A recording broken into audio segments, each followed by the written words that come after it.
All aboard! Ladies and gentlemen, boys and girls, hockey fans of all ages, I am E. Spiky. Have now arrived at my train of thought. I just did this for the NBA, now it's the NHL's turn. The NHL playoffs, who, personally, they're my favorite playoffs.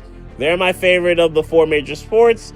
There's just so much energy, so much passion, and it's chaotic. No one's safe.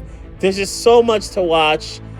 Unfortunately, for those of us who don't have a team in it, we're going to have to watch these 16 go in. As a Flyers fan, it sucks that we're not in the playoffs, but obviously it's not too bad because the Bruins, Rangers, and Penguins aren't in the playoffs. So it's not a total loss. Let's talk about who is in the playoffs. We're going to go west first, and actually we're going to go north, to the true north.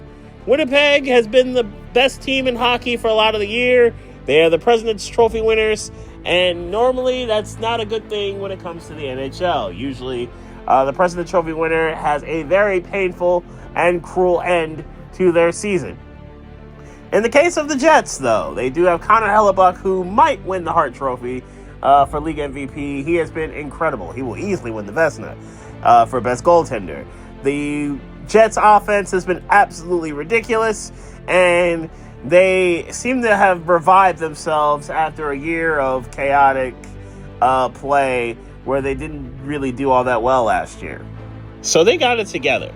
Meanwhile, the St. Louis Blues have been the hottest team in the league for the last month or so, where they went on an absolute tear after they fired their coach and the interims have got their act right. Jordan Binnington has absolutely been locking it down for the Blues, similar to how he locked down for Team Canada in the Four Nations Cup. That was an incredible duel between Binnington and Hellebuck, and it was Binnington's Canadian team that ended up getting it done too, which was rather wild, but it happened. We all saw it. It was great hockey and great theater. Anyway, the Blues, as hot as they are, I don't think they're going to be able to withstand the power of the Winnipeg Jets. This will take 6 games, but I think Winnipeg will get this job done. So Winnipeg will end up facing the winner of this fight to the death between Dallas and Colorado.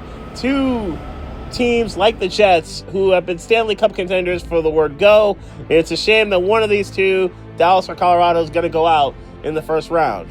It's similar last year to what happened to the Stars in their first round matchup with the Golden Knights. They faced the then defending Stanley Cup champions, and it took 7 games, but ultimately Dallas got it done. What was wild about that series was that the road team won the first 4 before home teams held serve the last 3. But in any event, that's last year. This year, what about Dallas's injury situation and injury issues? Will Robinson be healthy? That's a huge deal. He's been their best player. They are getting Tyler Seguin back, which is a good look. However, Colorado's also getting back some veteran leadership and a Stanley Cup champion in the form of Gabriel Landeskog. Their captain returns. They have fixed their goaltending situations to some degree. Nate McKinnon and Kel McCarr obviously will handle theirs, you would think. These two teams faced off last year in round 2. And as chaotic as it was, the Stars won all 3 games in Denver, and they took the series in 6. I'm going to go with the same amount of games, but I'm going to go with the opposite outcome, giving me Colorado in 6 to get revenge on the Dallas Stars, which should be another entertaining series between the two. Let's go to the Pacific Division winners, i.e. the Vegas Golden Knights. They'll play the Minnesota Wild, who, in Minnesota's case, started out really hot. They were cooking to start the season. It looked like the class of the NHL, or at least at the very least the Western Conference. And then injuries caught up to them, and mediocre play caught up to them, and they fell back in the pack, unfortunately, for Minnesota. Meanwhile, Vegas has been very steady, and their cast of characters, though largely you would think mercenary, I guess, because they went all in to go get those guys, because Vegas only knows how to contend. They don't know how to tank or rebuild, and the Golden Knights continue to cook. They just feel like the better team. I just think there's way too much uncertainty when it comes to Minnesota. Golden Knights, I think, are going to win this in 5. I think they're just way too strong for the current version of the Minnesota Wild. And it's a shame because the Wild really started out hot, and it's just cooled off significantly as the season's gone on. By the way, Calgary had 96 points, and they missed the playoffs. That is wild to think about. No pun intended. Let's talk about the other series in the Western Conference, and it feels like we've been here before. I know this because we have been here before. Edmonton and Los Angeles have faced off. This will be the 4th straight year that these teams have faced off. I've produced several games of these two in their respective series for both these teams, for that matter, on SiriusXM over this time period. Edmonton has won all 3 series leading up to this, and in most cases, it's been the devastating power play because Connor McDavid and Leon Draisaitl are absolutely ridiculous. Now, both have had some injury issues, and one would think that they should be back. Draisaitl, at the very least, should be back by the playoffs. McDavid, I think, is already back. Edmonton, in theory, should have those guys. But can the goaltending stand up? And can the goaltending withstand the LA Kings, who feel like the better team this year? Unlike the previous 3 where Edmonton had their way with the LA Kings, it feels like LA's better. They're at least stable. And Byfield and company, like, they're at least productive. And it feels like I have less questions about the Kings, at least in this round. Now, as we get further into the playoffs, I would have questions about the Kings. But as of right now, in this particular round, I'm going to take LA, and it's going to be a 7-game series because McDavid and Draisaitl will refuse to lose and will not go down without a fight. But give me the Kings in 7 to finally slay their demon and their dragon. Now we're going to head east, and we're going to head to the Eastern 1 seed, that is the Washington Capitals. Now, we've been here before. The Capitals were the best team for a decent amount of the year. They were fighting Winnipeg for the President's Trophy for a lot of the year until they tapered off down the stretch as the Alexander Ovechkin goal record chase intensified. But the Capitals did get that record for Ovi, or at least Ovi got it for himself and the team. That was an awesome celebration in Long Island. And the Capitals are your 1 seed in the East. I say we've been here before because overwhelming favorite, they're playing the Montreal Canadiens. Overwhelming favorite and number 1 seed in the conference. Alex Ovechkin still doing the thing that he likes to do. And then they lose. Why do I say we've been here before? This happened in 2010. The Capitals were the President's Trophy winners. They played the Canadiens. They had them 3-1, winning games 2 through 4. And then lost games 5 through 7. Well, do they have a Yaroslav Halak performance in them like the Canadiens did in 2010? Does Montreal have that now? I would probably think no. Montreal kind of stumbled into the playoffs and barely held on to their spot with a hard-charging Columbus down the stretch, but they were able to hold on. I don't think they're ready. Montreal is just not ready. I mean, I like Caulfield, I like Suzuki. I like the grit that Montreal plays with. They play with some punch and some vigor. But Washington seems like they are possessed and are on some sort of crazy mission to get Ovi a 2nd cup. They're going to win this series, I will say, in 5 games. I don't think Montreal's ready for this. I think this is going to be a gentleman's sweep. We're going to stay in the Metro with the other series, New Jersey and Carolina. And for Carolina, are they actually going to do something? Are they actually going to make a run? Yes, they have excellent defense. They seem to know what they're doing with special teams. It's just what can go wrong usually does go wrong for them in the playoffs at some point. Yeah, sure. In 19, they just ran into the better team. In 20 as well, they just ran into the better team, that team being Boston. They've had instances where they made the conference finals, like they did against Florida, and they got goalied. Sergei Bobrovsky basically was God mode. He was Jonathan Quick mixed with Dominic Hasek, mixed with Patrick Waugh, mixed with Marty Brodeur, just in his prime. It was ridiculous. It was not great. And last year, Chris Kreider said, you will go home and you're going to like it and cry about it. Liv Morgan challenge. WrestleMania prediction videos coming up. Anyway, this year, now what? They're facing a Devils team who did make the playoffs, but they made it at a cost. Their best forward, their best defenseman, Dougie Hamilton, Jack Hughes. Hughes being the forward. And both those guys are injured. Will Hamilton be back? We'll see. We already know Hughes will not. And the Devils without Hughes, I just don't see where that offense comes from. I'm very concerned. Now, Hischier can obviously put the puck in the net. He had a very good season. But I don't know where the offense comes from in earnest. I think Carolina's just got way too much depth, and they got to do something after the Rantanen trade just did not work. And by the way, I didn't mention that for the Colorado-Dallas series, the Rantanen drama. And Carolina was the other part of this because Rantanen was traded from Colorado to Carolina and then Carolina to Dallas. So kind of wild there. It did not work for Carolina. It did work for Dallas to some degree. It absolutely worked for Colorado because Nietzsche has been a beast for the Avalanche. But anyway, the Panthers, I think, take care of business in 6 games because I think New Jersey's defense will keep them in the series for a game they probably shouldn't win and a game they just win because they just outplay Carolina. But this is a 6-game series. Give me the Hurricanes.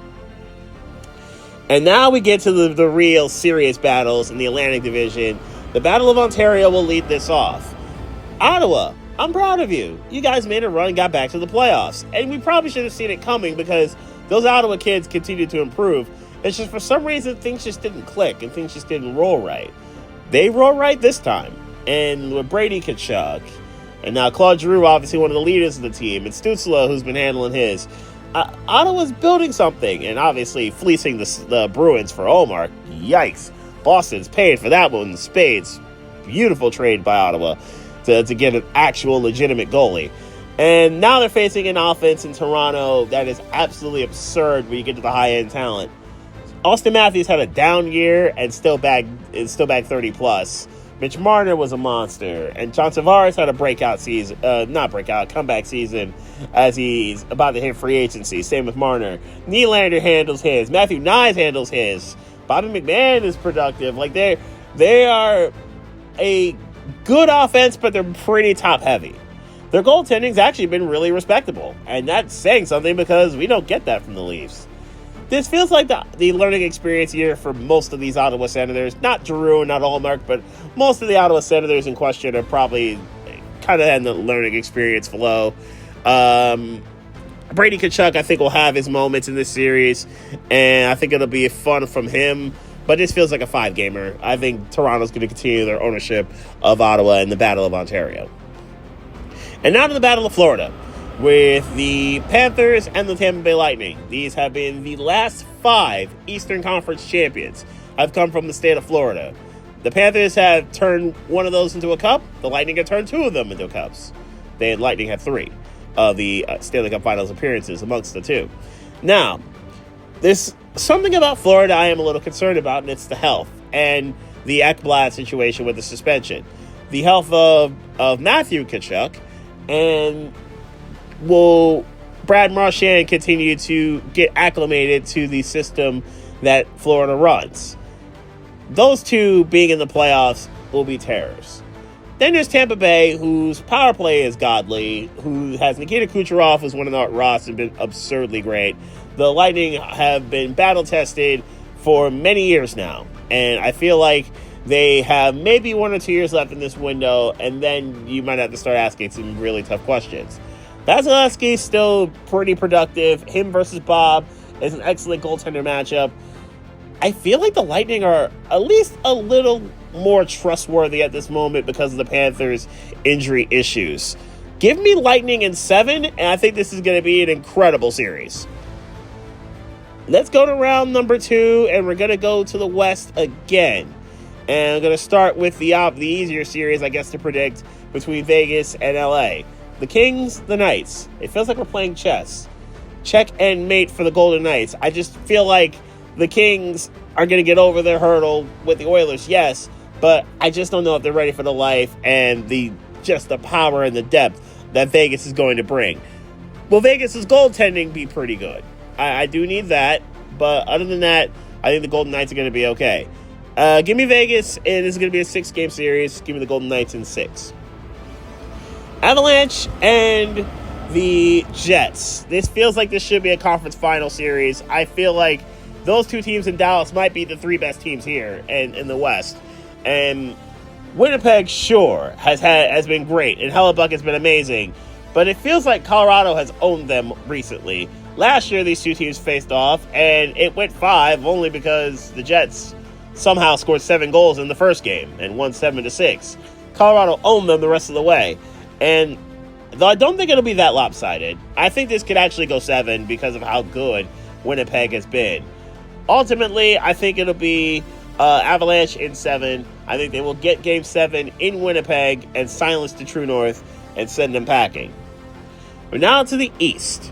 We're going to go with the Tampa Bay-Toronto matchup, and it feels like we have seen this before because we have. We've seen it a couple of times, twice in the last 3 years, where the Lightning and the Leafs have faced off. They played 13 games. Tampa Bay won the first one. They won Game 7 in Toronto a couple of years ago. And Toronto finally breaks through in 2023. This is 2022 I'm referring to, with Tampa Bay winning that series. And in 2023, they ran it back in the first round, and this time it was the Leafs that get it done in 6, returning the favor and winning in Tampa Bay, and setting off a very crazy celebration in Ontario, because it was the first Leafs series win in almost 20 years. And now, after a year hiatus, we are back here in round 2 this time. And it just feels like this is Toronto's time. If Toronto's going to make a run, it feels like now's the time to do it. When you especially have 2 of your big 4, and Matt Nyes for that matter, are all free agents, and this roster for the Maple Leafs could look entirely different for the 25-26 season, depending on the prices they're willing to pay. I feel like it's Toronto's time to get this done and get out of round 2 and get to round 3. This is going to be a fun 7-game series as well. I'm going to go with the Maple Leafs to win that 7th game. They've got home ice. I think Toronto will win in 7. And they face the winner of Washington and Carolina. And this is where I think the bad things happen to the Hurricanes. And it's kind of weird because over the years, before the Capitals won the Cup, and in some cases after, Washington has had really bad luck in round 2, where in some cases it's Penguins, in some cases it's Rangers, in every case it's a devastating round 2 loss. And it's a what can go wrong, does go wrong situation for Washington. Carolina's kind of Washington without the Cup in this era and with this core. And I think that kind of continues. I have less questions about the Capitals than I do Hurricanes here. Washington in 6. I'm going to go Washington winning in 6 games. And for the second straight year, they shut down the Storm Surge. Well, the Storm Surge is shut down in a Game 6 at home. So now let's go to the conference finals. I am going to go first with Vegas, Colorado in the Western Conference. And I think this should be a really, really fun series between 2 really good Western powers. 2 of the last 3 Western Conference champions, obviously. 2 of the last 3 Stanley Cup champions, obviously.